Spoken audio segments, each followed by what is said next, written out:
সবাইকে আমার ইউটিউব চ্যানেলে স্বাগত জানিয়ে আজকের ভিডিও শুরু করছি। ঝুলন যাত্রা কি, কোন সময় ও কতদিন ধরে ঝুলন উৎসব পালিত হয়? ঝুলন যাত্রা হলো সনাতন ধর্মাবলম্বীদের একটি ধর্মীয় ও বার্ষিক উৎসব। এই উৎসব রাধা ও কৃষ্ণের স্বর্গীয় প্রেমের উৎসব, যা সমস্ত ভক্তদের আকৃষ্ট করে ও ভক্তিভাব জাগায়। ভক্তরা রাধা কৃষ্ণের যুগল মূর্তিকে দোলনায় বসিয়ে দোল খাওয়ান ও আনন্দে মেতে ওঠেন মন্দিরে মন্দিরে কিংবা নিজেদের গৃহে। বলা যেতে পারে যে দোলযাত্রার মতো ঝুলন যাত্রাও পালিত হয় বিভিন্ন স্থানে আত্মা ও পরমাত্মার মিলনের উদ্দেশ্যে।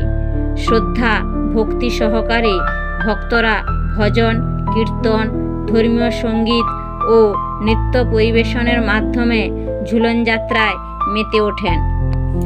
ইংরেজি আগস্ট মাসে অর্থাৎ বাংলায় শ্রাবণ মাসের তৃতীয় বা চতুর্থ সপ্তাহে কিংবা ভাদ্র মাসের প্রথম সপ্তাহে শুক্লপক্ষের একাদশী তিথি থেকে শুরু করে পূর্ণিমা পর্যন্ত ঝুলন যাত্রা অনুষ্ঠিত হয়।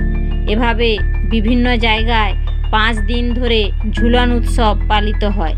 ভক্তরা সাড়ম্বরে রাধা ও কৃষ্ণের যুগল মূর্তিতে ও দোলনায় ফুল দিয়ে সুসজ্জিত করে ঝুলন যাত্রার উৎসব পালন করে থাকেন।